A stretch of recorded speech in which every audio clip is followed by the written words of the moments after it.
This episode of the Dungeoncast is brought to you by the Wicked Ones and Undead Awakening Kickstarter. Go there now to fund the print run of high-quality books and gaming materials. In Wicked Ones, you'll flip the typical script and play as the monsters, building a dungeon full of traps, tricks, locks, and creatures. Choose one of 5 dungeon themes, each with a unique core function and collection of powerful rooms to build. Draw out the dungeon and watch it grow over time from session to session until you're ready to raid the surface, grow your dungeon, and further your master plan. Adventurers will invade your lair, grinding through your defenses to face off in a final battle in your sanctum. You can mix it up with Undead Awakening, where you leave the dungeon behind and embrace undeath, becoming a horror movie monster. Lead undead hordes against civilization and spread corruption and decay. Create classic horror movie moments as one of 6 undead playbooks. Death is not the end. Destroyed undead respawn, more powerful each time, but slowly run away. The Kickstarter is live now. Follow the link in the description below to fund the print run of high-quality books and gaming materials of Wicked Ones and Undead Awakening. Hey everybody, welcome to the Dungeoncast. I'm Brian. And I'm William. This is the podcast where we talk about everything Dungeons and Dragons. And today we're covering the Artificer subclass, the Alchemist. 1, 2, 3, 4. Welcome, adventurers, to the Dungeoncast. Hey, Brian. Hey, Will. How you doing today? I am fucking excellent, dude. This batch has been fun. We record our episodes in batches. We do. Which is why the last few YouTube videos have the same background. It's of time exposed efficient. Insulation. Yeah, it's time efficient for 2 people with full-time jobs and a family. Yeah, support us on Patreon. I will say this, Brian, or I will ask you this. What year is it, Brian? It's the year of my best fucking friends. Absolutely, Brian. And what summer is it? It's a summer of people that build and cast and vice artfully. Yeah, they do. Absolutely. It's summer of the Artificer, guys. How many people did I Artificer. offend by chopping up the word Artificer like that? I think it was good. I think it was clever, and I think it went over well with most people. Yeah. We'll go with that. So this today- is from the past. So let's see. We've covered the Battlesmith, which was kind of a frontliner with metal pow, Yeah. and kind of a little bit healer, Like a Beastmaster. like a Ranger combat. almost. Combat medic meets Beastmaster Ranger. Right, yeah. Then- They're healing and they're repairing. Indeed.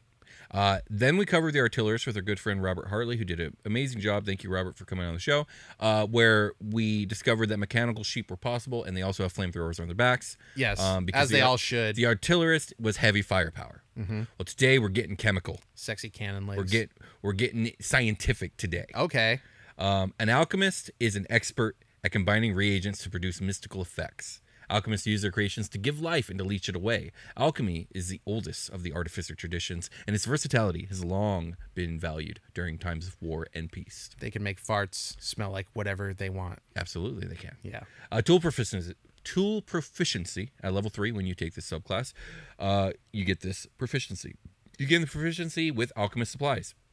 Okay. Duh. Yeah, there you go. If you already have this proficiency, you gain proficiency with one other type of artisan tools of your choice, like the lute or wood carvers or I think in the brewer supplies. brewer supplies. I always pick those when I'm like a Calligraphy. dwarf or a fighter. Yeah, battle master calligraphy, like Sokka from Last Airbender.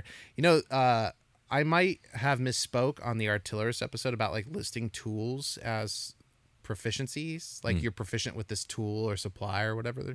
Like, because that wood carver thing kind of caught me off guard, and I was like, well, I only really see that with the rogue, but wouldn't an alchemist wizard have proficiency with this set of tools as well, supplies? Well, there is no alchemist wizard subclass. No, there's no No. school of alchemy. No, not a thing. What is it? No. What's the thing that substitutes in for it? It's transmutation. Transmutation. I don't remember if it comes with tool proficiency. It might, but I don't think I'll have so. to look at that. Yeah, I may have I misspoke. do not think so. Okay. But it's possible. I haven't looked at the wizard in It's been a time. An age. Yeah. At level 3, you also get some alchemist spells. So you have you always have certain spells prepared after you reach particular levels in this class, as shown in the Alchemist Spells table. These spells count as Artificer spells for you, but they do not count against the number of Artificer spells that you know. At level 3, you get Healing Word and Ray of Sickness. At 5th level, you get Flaming Sphere and Melf's Acid Arrow. At level 9, you get Gaseous Form and Mass Healing Word. At level 13, you get Blight and Death Ward. And at level 17, you get Cloud Kill and Raise Dead. Okay, some dichotomy here. Yeah, and a lot of... these are very easily reflavored into like healing potions or poisons that you can brew. Right, which is recommended you do for artificers, right? Indeed. Instead of casting spells, you unlock magic from items to do these same effects. Yep, exactly right. At level 3, you also get your first major feature called Experimental Elixir. Beginning at 3rd level, whenever you finish a long rest, you can magically produce an experimental elixir in an empty flask you touch. Roll on the experimental elixir table for the elixir's effect, which is triggered when someone drinks the elixir. As an action, a creature can drink the elixir or administer it to an incapacitated creature. Now, what does that fit in with, like, when you want to drink a healing potion and, like, it's cool to do it as a bonus action at your table? Like, can't you use that justification to make this be a bonus action rather than an action? I mean, it's tough, right? The answer is like logically, yes, that makes sense, right? Because you're just drinking a thing. If it should take the same amount of action, but I guess the reason this takes an action for mechanical purposes is that it's much more potent than a healing potion. Yeah, I mean mechanically, I don't like that. I don't like that. Would you lift it? I don't know. Let's keep reading and maybe I'll decide. Okay. Creating an experimental elixir requires you to have alchemist supplies on your person, and any elixir you create with this feature lasts until it is drunk or until the end of your next long rest. When you reach certain level, when you reach certain levels in this class, you can make more elixirs at the end of a long rest. 2 at 6th level, 3 at 15th level. Roll for each elixir's effect separately. Each elixir requires its own flask. You can build magic items and like do crazy like chemical conjurations, but like you can't double a batch until level 6. Yeah, seriously. I also find it interesting that you don't know what you're making. The whole idea here is you're supposed to roll because you don't know. It's experimental. Oh, that's strange. It is. It's. I can kind of get into it, but the more I'm reading, the more I'm like, this should be a bonus action. There's a lot of like caveats and control factors. Like, just make it a bonus action to use. Okay. If you ask me. Well, maybe your regular actions are too powerful to make this a bonus action. Could it be like? It's not that this is so powerful, but you already have a very limited amount of these. That's true. You can create additional experimental elixirs by expending spell slot of 1st level or higher for each one. When you do so, you can use your action to create the elixir in an empty flask you touch, and you choose the elixir's effect from the elixir. Okay, in this case, you choose it. Before it said roll for it. All right, well, let's see what these experimental elixir effects are. Okay. Because it looks like we have 6 of them. The first one is healing. The drinker regains the number of hit points equal to 2d4 plus your intelligence modifier. Okay. That's pretty solid. Cool. Swiftness. The drinker's walking speed increases by 10 feet for 1 hour. That's pretty good. Resilience. The drinker gains +1 bonus AC for 10 minutes. That's also solid. Yeah. Boldness. The drinker can roll a d4 and add the number rolled to every attack roll and saving throw they make for the next minute. Now I like that one. That's pretty cool. Yeah. Flight. The drinker gains a flying speed of 10 feet for 10 minutes. That's very good, too. I like that. It's high utility. Mm-hmm. And finally, transformation. Yes, I get it. The transformation. The drinker's body is transformed as if by the alter self spell. The drinker determines the transformation caused by the spell, and the effect lasts for 10 minutes. Alter self is like a busted version of disguise self, right? Like you can kind of it's very strong. Bring on some physical attributes, like you can kind of beast shape a little bit. Yes, exactly. You can grow gills and stuff like that. So like if you get to choose your elixirs and you're like popping off 3 or 4 of these transformation ones or flight ones or even boldness ones, like okay, that can get into like very effective territory, which maybe an action is warranted. Yeah, I can see the action being inconsequential for a lot of these as well, because they seem like something you should be doing before a combat sequence. If you know the combat's coming, yes. Yeah, definitely. Like, okay, we're going to roll in Everyone on this. Drink your elixir. Yeah, here you go, buddy. Like take your buffs. Time to be swift. Or like, I don't know, the healing one seems like this is like extra healing outside of combat. Like, okay, the action you spend on it is inconsequential. For the healing one, I think you definitely want that to be in the hands of a character that's incapable of healing themselves normally. That's true. That's probably its best. Just hand it off to them. Yeah. And then here you go, barbarian. Like if no one else is able to get you covered with healing, you have an option. If you bleed a lot, buddy, you know what to do, right? Yeah. Drink the juice. Drink Don't the forget. juice. You always forget. Don't forget. Drink the juice. At level 5, you get your next feature, which is called Alchemical Savant. You develop masterful command of magical chemicals, enhancing the healing and damage you create through them. Whenever you cast a spell using your alchemist supplies as the spellcasting focus, you gain a bonus to one roll of the spell. That roll must restore hit points or be a damage roll that deals acid, fire, necrotic, or poison damage. And the bonus equals your intelligence modifier, minimum +1, so it's probably +3 or +4, which is solid. Yeah. That's the only thing you get at level 5, though. Yeah, I was looking for the rest. just raw number bonuses, although can be very useful, can also not be necessarily the most fun, but I mean, it's cool. Yeah. At level 9, you get your next one. It's called Restorative.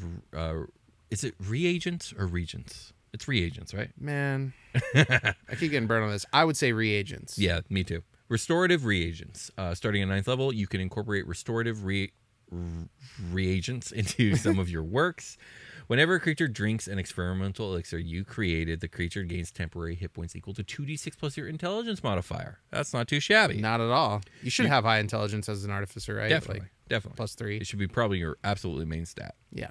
You can cast Lesser Restoration without expending a spell slot and without preparing the spell, provided you use alchemist supplies as your spellcasting focus. You can do so a number of times equal to your intelligence modifier, and you regain all expended uses when you finish a long rest. You know, let's look up the Lesser Restoration spell because it's one of those ones that I can never keep my mind on. What does it do again? Yeah, like especially compared to Greater Restoration. Right, Lesser Restoration. Yeah. You touch a creature. Oh, it heals a condition, a disease or condition. Okay, so which the conditions are blinded, deaf, and paralyzed or poisoned. So like some sort of like a physical affliction. Yeah. So how do you handle outside of that spell? How do you handle healing those, like getting rid of those effects? Usually they're tied to spell saves, or there is a literal time limit on the effect. Yeah. So there's nothing you can really like. You could probably see the in-town cleric to have them cast this spell. Exactly. Like Right. that's pretty much it. Yeah. So Greater Restoration, you imbue a creature with a touch of positive energy to undo a debilitating effect as well. You can reduce the target's exhaustion level by 1, which is powerful, or until the end one of the following effects. Effect of charm or petrification. Man, I'm telling you, one of you best roll a cleric in this unhallowed game we're gonna run. Yeah, I know. 1 curse, including the target's attunement to a cursed magic item, which, yeah, that's a big deal.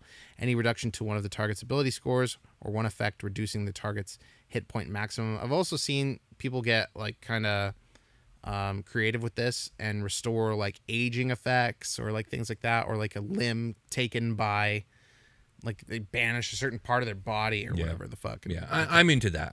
If especially if that's the flavor of your campaign, you know. And for me, when it comes to that particular type of stuff, that and like resurrection, I decide before the campaign, like, is resurrection and healing, like permanent like scarring stuff, is that going to be a thing, or am I disaligning that to get a certain sense of danger? Yeah. I tend to err on the sense of danger side of things, but that's just my personal preference. And I'm always caught between like, oh, you magically sleep away all of your fucking cuts, like they're gone. Right. That's like the weirdest thing about D&D. Yeah. And isn't there an in-game explanation as to why that happens? Like the magic of the land makes getting 8 hours of sleep is so fucking important. We have to reflect that in our fantasy game. Sleep is so effective in Forgotten Realms. It's so effective in your normal life too. You want to like function cognitively well and like it's true. Like manage your weight. And it's true. I'm running on 4 hours right now. Yeah, man, that's tough. I don't know if I've ever heard the in-game explanation. I mean, you could do that in a world of high fantasy. That's easily explainable. I mean, it's weird that you would say that because if I had heard it, it was most likely from you. But I don't remember ever saying. This isn't my only source of D&D content. I might have suggested it as a possible explanation. That could be it. Yeah, I'm misremembering. That sounds like something I might do. All right, let's get to the final feature for the Alchemist, which is called Chemical Mastery.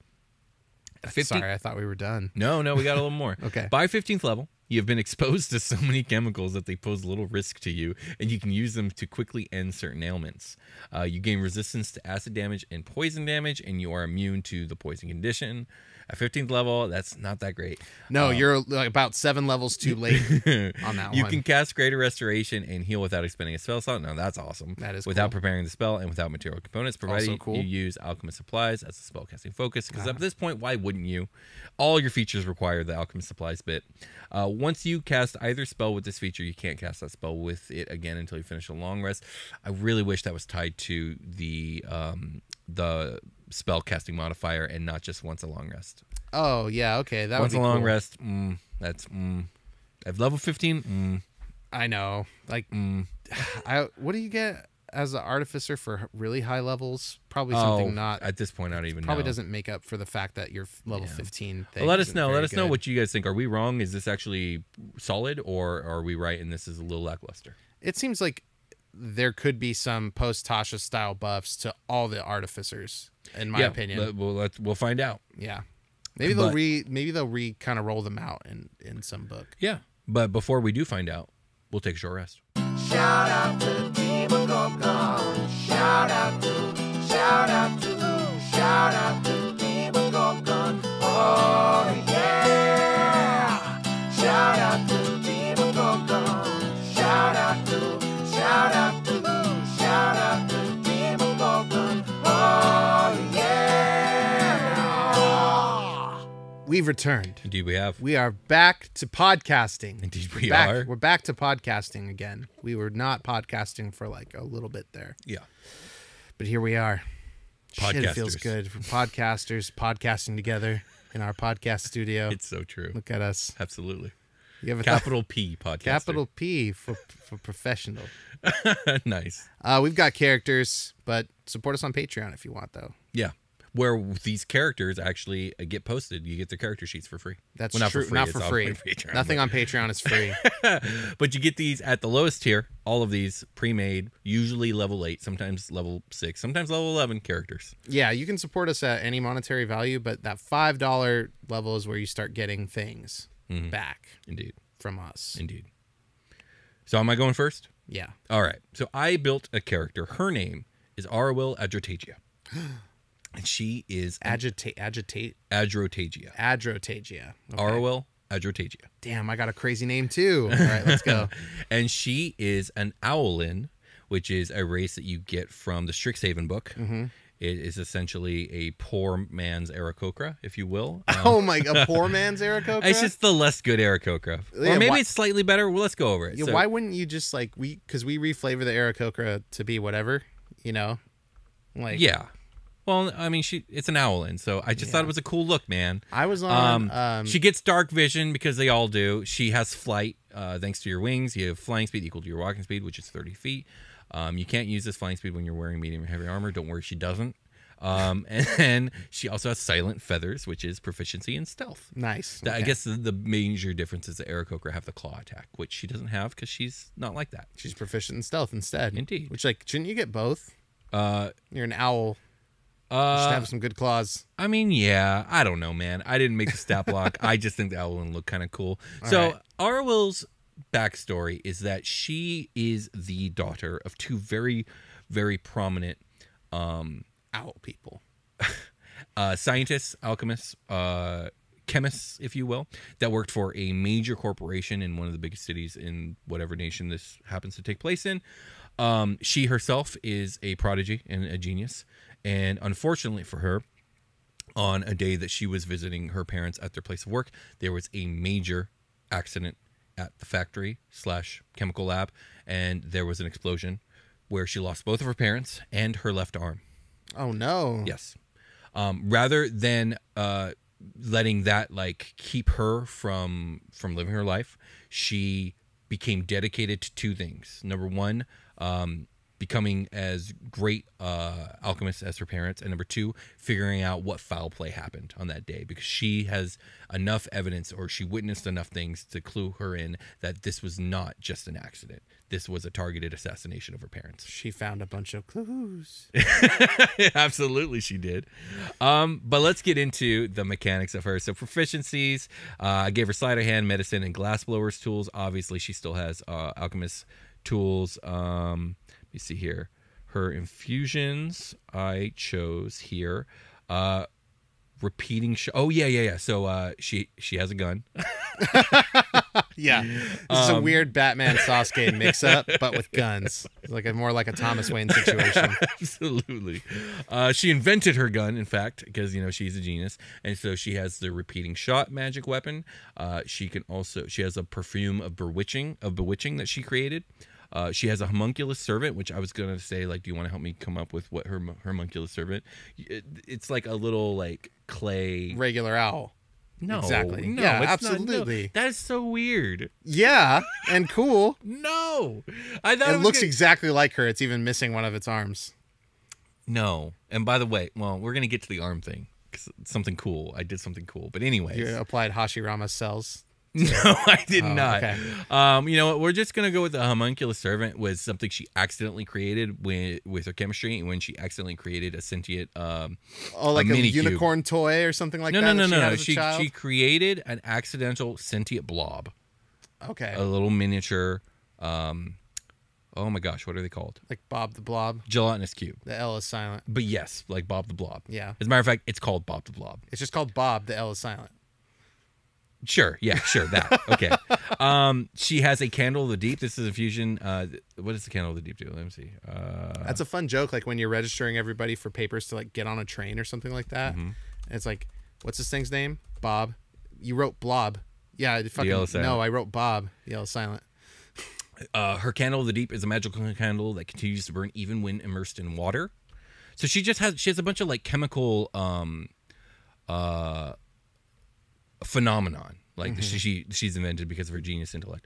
Wand of magic deflection, and she built her own prosthetic limb. Neat. Which takes place of her left arm. I don't think it has any special features. It's just she built her own prosthetic limb. Good for her. You might as well. Yeah. We're gonna cover some more of these features when I actually get to the character sheet. Right now I'm going through the builder. I put her stats. She's got 8 strength, 18 dex, 14 constitution, 16 intelligence, 12 wisdom, and 8 charisma. I wanted that dex high for shooting that gun real good. Okay. I chose the Quandrix student background mostly because, like, yes, she went to college. Obviously, it's not going to be the Quandrix college because this is probably a different setting than Strixhaven. But I wanted like the benefits, like the Arcana and the nature skills, the Weaver's tools, the language, and like the fact that like she gets the Strixhaven initiate feat. Yeah, because Strixhaven is a piece you can put in your setting. You can just be there. Sure, but my point is like she gets the benefits of like she is a decorated like alumni. Yeah, I'm just saying she could have gone to Strixhaven and insert Strixhaven into your setting instead of vice versa. Right. Yeah. Okay. I gave her a Dragon Wing light crossbow, which is reflavored as a gun. This thing is fucking awesome.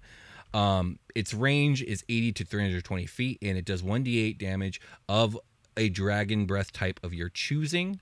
It does piercing damage, so the types are acid, cold, fire, force, lightning, necrotic, poison, psychic, radiant, or thunder.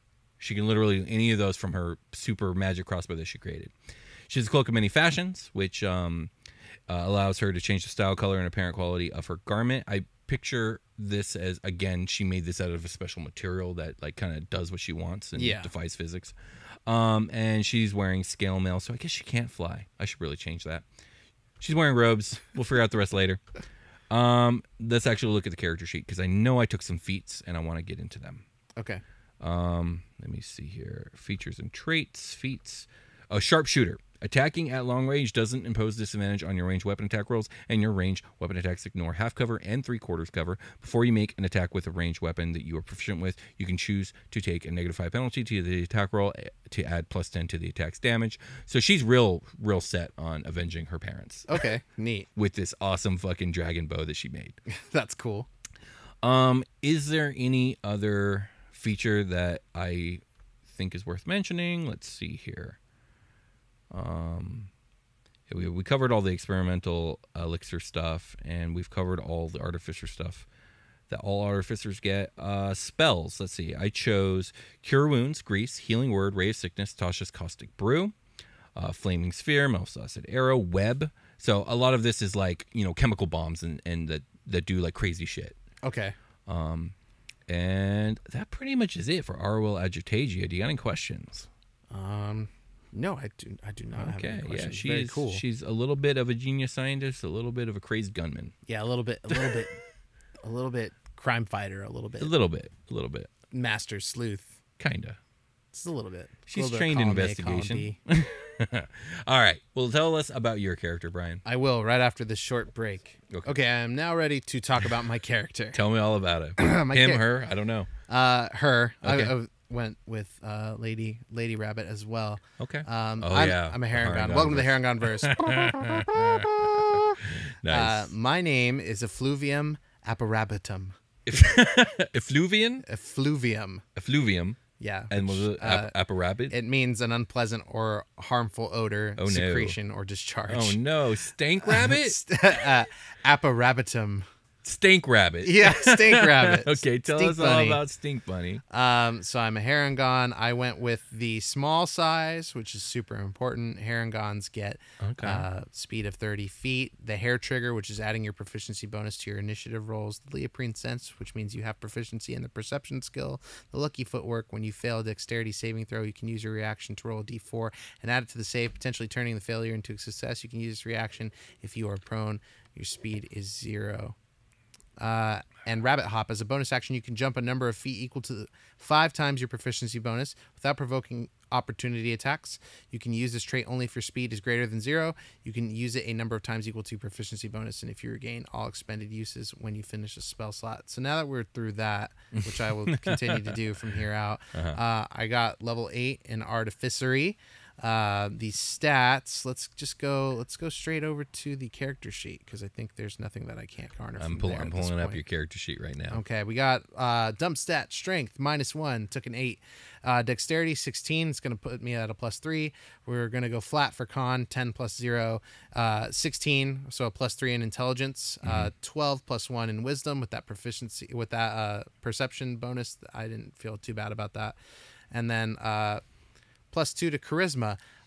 Very Surprising. very likable. Yes. Although No constitution. You have this tendency to dump constitution. Yeah, with characters like this, it doesn't really matter too much to me. I might switch out the wisdom with the con to give it a +1, but I think I would just build this character as is. High dex, high intelligence. We want to go evasive with it. But I took sort of a healery route. Okay, cool. So I'm surprised with Stank Bunny you went healer. I thought for sure you were going all acid and poison I think and necrotic. I think it had to do the very aromatic circumstances of the birth of this solo rabbit. Okay. I don't know how Harangons birth. Do they birth in litters? I would imagine they do, but I don't know. No matter what the lore established is, it was a solo birth, one baby, stinky baby. Okay. It Just was a smelly stinky baby. little baby, just into all the stinky stuff too. All right. As they grew, got into the stink stuff. Yeah, they're playing in the mud. And then grinding it up and Making mud pies. cheesecloth in it and stuff. And then all of a Wow. sudden they've got sweet juice. Oh. And it stinks, but it healed Benny's leg condition. It's a miracle. Benny the bunny can walk again.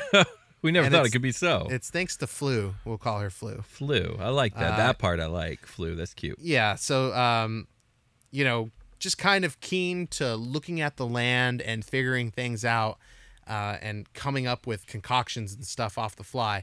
So, I think they joined up with the background I took was, let me go to it.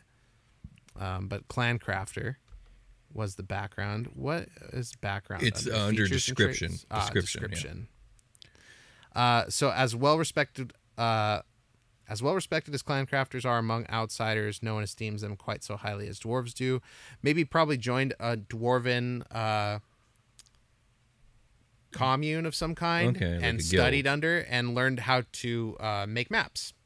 Oh. So I ended up taking calligraphers tools, and it's to help them map out local areas and find locations with cool herbs and stuff. That's awesome. Where they can get their material components for everything that they can do. Yeah.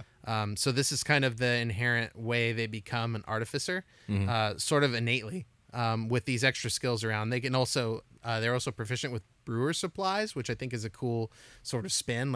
I can make good drinks. I can make drinks that fix your legs. I can make drinks that make you see good. But none of them smell good. None of them smell good. They're all very potent, or at least aromatic in a strong way. Yeah, Right, everything has a potent smell. They don't necessarily have to be unpleasant, but they're not very all pungent. offensive. Yeah. But like, I think the best stuff they make is like the stuff that's gonna boost your AC and things like that. Okay. That stuff stinks. Stuff Okay. smells like ass. Oh gosh. I took proficiency in history, insight, medicine, nature, and I have the perception from being a Harengon.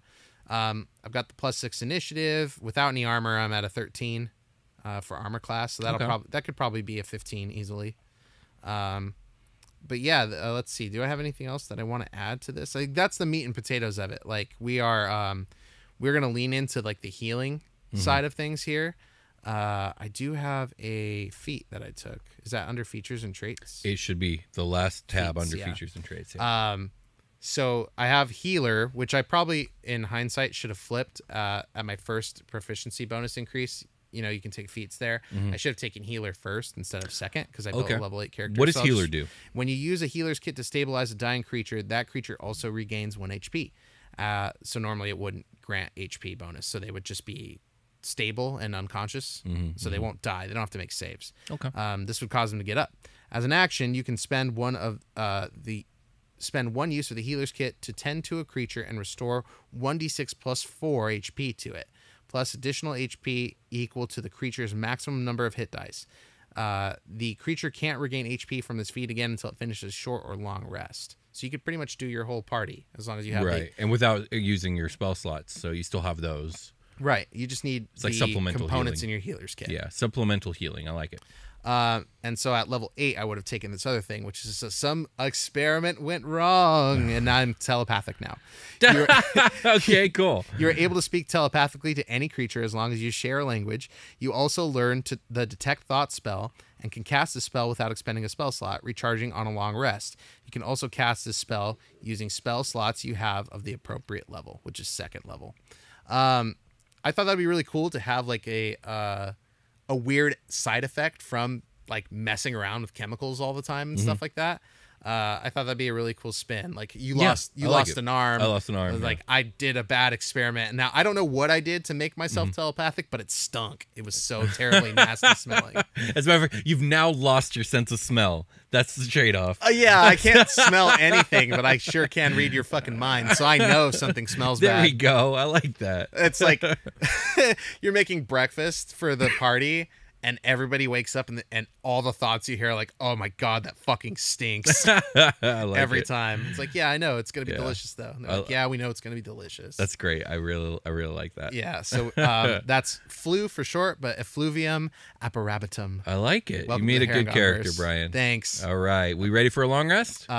They can make that was a reference to the fart joke I made at the very beginning of the episode. Is this Harengon can make your fart smell like whatever you want. It's true that she can. She probably brews good tea too. But yeah, we're ready for a long rest. All right, let's take that long rest. Come in. Ah, Warden. It's good to see you. How are you doing this evening? Dr. Watson. I'm doing quite well. And yourself? I'm doing well enough. I completed that psychoanalysis you asked for. I went down to the bottom layer and spoke with those 2 prisoners. Yes. What were their names again? They quite flag on the radar. I feel like you. Grimly I and feel like if Gromley. anybody should know their names, it's you. That's doctor, right. but yes, It was Grimly and Gromley. Grimly and Gromley. But I understand it's been it's an urgent call last minute, and you've been talking to other prisoners, as I understand it. But yes, what was your analysis? What are the results? So, they weren't exactly the most forthcoming about their background, but from what I could glean, they seem to be some sort of super fans of a podcast called the Dungeoncast. Podcast that talks about all things Dungeons and Dragons. You know the role-playing game, right? The one from the 80s? The demonic one? Yes, apparently it's still around. Well, I don't know if it's demonic, but these 2 certainly seem to think so. My mother, that it's demonic? Yes, they seem to believe that they're in contact with some sort of demonic entity known as Demogorgon. And it's your analysis that they truly believe this? Yes, they seem to be fully delusional. They believe they are warlocks who have made a pact with some sort of demon lord that gives them power. they believe they're contacting this demon lord via their iPhones. I'm sorry, they're what? Yes, they're using Siri and thinking that it's somehow connecting them to this Demogorgon. They've drawn this symbol all over their prison here. I've taken some photos. Oh, interesting. It's just kind of like a big Y shape. All right. I couldn't get much more information out of them. They seem to be confused as to why they're here, and they seem to want to have access to this podcast of theirs. Did you find out how they keep getting those chicken nuggets? They wouldn't tell me. I did ask them multiple times. They would not divulge that information. It has to be one of the guards. It has to be. More and more of them have become quite erratic lately. Everybody except for Jeff, who just kind of always seems to do what he's told. I really like Jeff. Were you able to interview those other prisoners as well? Yes, I did. They also have those symbols all over their prison walls. I thought that was quite strange. Yeah. Have they been in direct contact with this Grimly and Grumly? No, I have them on a subdivision of the prison that you've seen at the lower levels, and despite several requests from several different guards, I have not moved them. Well, somehow this symbol is spreading around your prison warden. I'm not sure what that means, but from everything that I could glean, outside of their strange delusion, they seem fairly well sane. They don't seem to be a danger to anybody. What were they arrested for again? They resisting arrest, essentially, but there are some strange circumstances to that. Okay. I'm gonna have to study this symbol quite a bit. And what of this Dungeoncast? Did you get a chance to do any research on that, or is that just? No, I haven't downloaded a podcast app to do it, but I think I'll do that on my way home. I usually listen to Joe Rogan. Yes, I have heard of him. Yeah, old Joe, I call him. Anyway, I'm gonna go ahead and scroll my Spotify to see. Yep, here it is. Yes, maybe there's something in their content to suggest what may be going on here. I'm not sure, but here are all my documents. It's episode 100. That probably does. Demogorgon, you said it was? Yes, I believe that was the name they used. Thank you, Dr. Watson. That'll be quite enough. I think I'm going to take matters into my own hands and speak with them myself. Yes, I feel that is a good suggestion.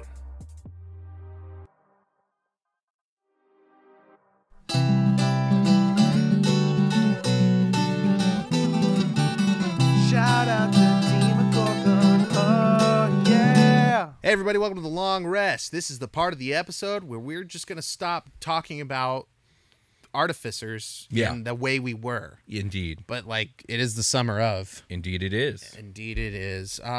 We'll be back to Fiend stuff soon. We'll always be back Quite to Fiend soon, stuff. in fact. The year the Fiend will end, and we will continue on doing Fiend stuff. Probably. Yeah, that won't stop. Just like Dragon stuff didn't stop either. Can't stop, won't stop. Giant stuff kind of did stop, but that's just because we ran out. There's not as much giant stuff. They didn't have as long of a time period to create the lore that Dragons had. Yeah. Same with Beholders. They have their time in the limelight. They just don't write Beholder lore the way they write Dragon lore. And Fiend lore. And Fiend lore. Y'all will never guess what next year's going to be.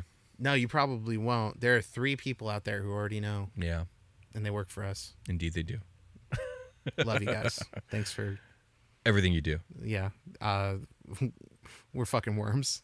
And with you guys, we are actually... You've lifted us up above this staining earth on our bellies. We're professionals with you involved. Without you involved, we're absolutely not.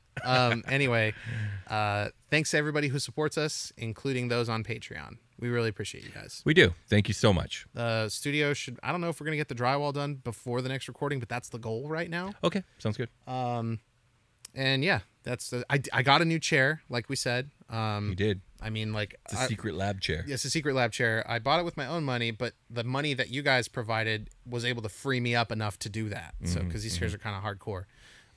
But chairs just kind of be expensive. I think life is getting expensive, Brian. Yeah. Inflation. Anyway, yeah, we love you guys. Thanks. Thank you. You can check us out on patreon.com/Dungeoncast, where you can get episodes of this show 1 week in advance, ad-free. You can also check us out on our social media accounts and follow us there. Like if you can't support monetarily, you can also go to Apple Podcasts or Spotify or YouTube or whatever and do that thing there. Although I guess we should ask people that if you're going to go to YouTube and you don't normally just to like hit the like button.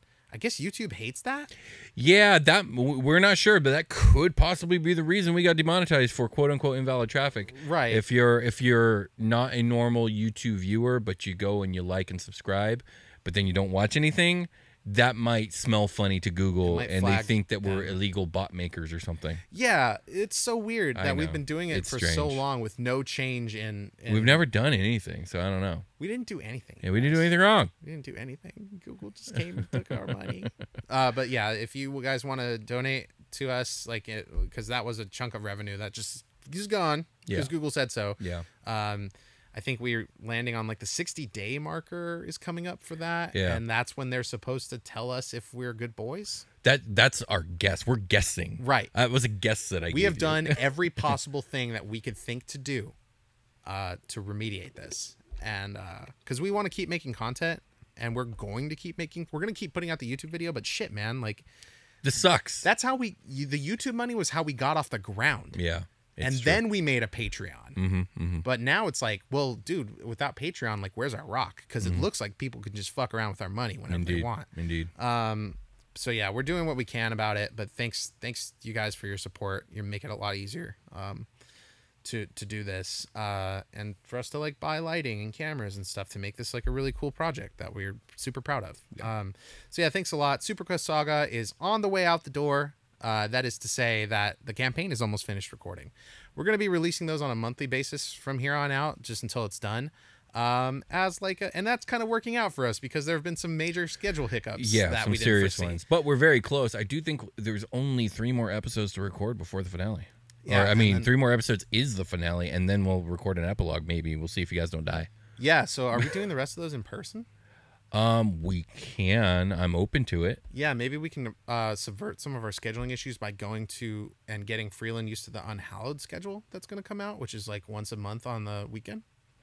Yeah, we can. Though I do think we wanted to do the back-to-back, didn't we? We want to do back-to-back. Maybe just the final one should be in person. Yeah, let's do okay, that. we'll do that. So we are going to have an in-person, and I think we should be able to handle that with our new setup. That'll be fine. But yeah, thanks, guys. I bought a table to make things cool. If you saw on YouTube, the desk I had before was for free from a dude in Long Beach. Shout out to that guy. Yeah, thank you, dude in Long Beach. Yeah, thanks, dude in Long Beach. And I don't know. Fuck. I mean, that's good enough, man. Thank you guys for everything. We will catch you guys next episode. Yeah, let's call it a game. Will. Let's call Talk it a to you guys game. later.